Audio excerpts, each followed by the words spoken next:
শিক্ষিত হয়েছে কিন্তু শিক্ষিত হয়ে লাভ হয় নাই কে? লাভ হইলো কেমনি? শিক্ষিত হয়েছে এখন পরক্রিয়া প্রেম বাড়ছে। যদি শিক্ষিত না হইতো তখন কিন্তু এত পরক্রিয়া প্রেম আসিল না। প্রেম ছিল কিন্তু এত না, অনেক কম ছিল। আর এখন পরক্রিয়া প্রেম মনে হয় সব জায়গায় আছে। এমন কোনো জায়গা নাই যে পরক্রিয়া প্রেম নাই কে। আর এর জন্য দায়ী বাপ মা, আর এই স্ত্রীর জন্য দায়ী স্বামী। কারণ প্রবাসে থাকে, সে তার স্ত্রীকে এমনভাবে আগলে রাখে যে টাকা পয়সা সব কিছু দিয়ে রাখে। এর জন্য সে প্রশ্রয় পায়, নিজের দায়িত্বে কি করবে ভেবে না পায়। এর জন্য সে কি করে, অন্যের হাত ধরে চলে যায় অন্য জায়গায়। চলে যাওয়ার পরে ওই পরকীয়া প্রেমে আসক্ত হয়ে পড়ে।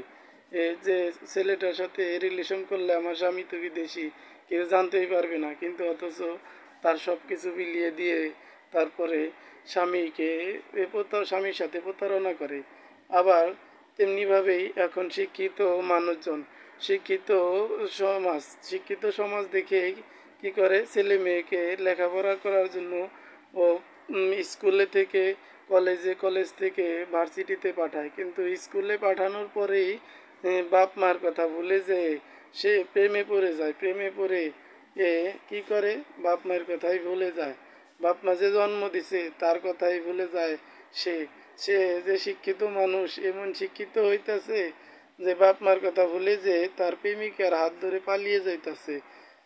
মানে তার কোনো নাই। আবার প্রেমিকের সাথে পালিয়ে যাওয়ার পর 2 বছর 1 বছর সংসার করার পর আবার আরেকজনের সাথে পরক্রিয়া প্রেমে আসক্ত হয়ে একটা সন্তান থুয়ে তারপরে চলে যাইতাছে।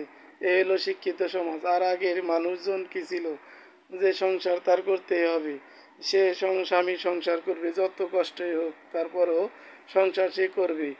আর পরক্রিয়া প্রেম তো দূরের কথা, সে কাজ করতে করতেই সময় পাইতো না।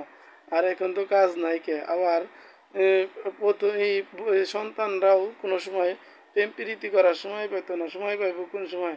পড়ালেখা করতো আর কাজে থাকতো। আর বাপ মারও শাসন ছিল, শাসনের জন্য করতে পারে না। কিন্তু এখন তো বাপ মা শিক্ষিত, বাপ মা, এর জন্যে সে সন্তানকে শাসন করবে কি? তার সন্তান তো লেখাপড়াই করতেছে, সে শিক্ষিত হইতাছে। আর তখন ছিল অশিক্ষিত মানুষজনে যে শিক্ষিত হতে হবে, এর জন্য কি করতো, তার পয়পুলানকে শিক্ষিত বানানোর জন্য কাজ করাইতো আর পড়াইতো, যে পরে রাতের বেলায় পড়বি, দিনের বেলায় কাজ করবি। এই কঠোর পরিশ্রমের জন্য প্রেম কি জিনিস তারা জানতো না।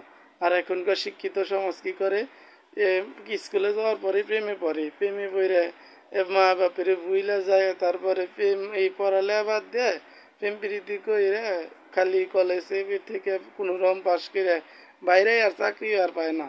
আর না পায় কি করব, অন্যটা কিছু কইরা তারপরে এই যে এখন নেশা পানি আর হলে ধরে তৈরা, তারপরে এখন কি করে, বিয়া শাদি করে। বিয়া শাদি করার পরে পরক্রিয়া প্রেম করে। প্রেমে পইরা এই মরতাছে, কাটতাছে, ছিঁড়তাছে। এই হইলে শিক্ষিত সমাজের। অশিক্ষিত সমাজে এরকম ছিল না। এই অশিক্ষিত সমাজই ভালো মনে হয়েছিল আগে। এর মানুষ অনেক ভালো ছিল, পরক্রিয়া প্রেমও ছিল না, কেউ সাথে কেউ পালায়ও এত যায় নাই, কে গেছে দু একটা, না থাকলে তো আর হবে না। কিন্তু অশিক্ষিত মানুষ এইরকমভাবে পলায়ে যায় নাই, টাকা পয়সা নিয়ে পলায় নাই, স্বামীর টাকা নিয়ে পলায় নাই, আবার বাপ মার টাকা নিয়েও পলায় নাই কে। তখনকার মানুষে ভয় ছিল, আর এখন ভয় নাই কে। এই হইল শিক্ষিত সমাজের গুণ।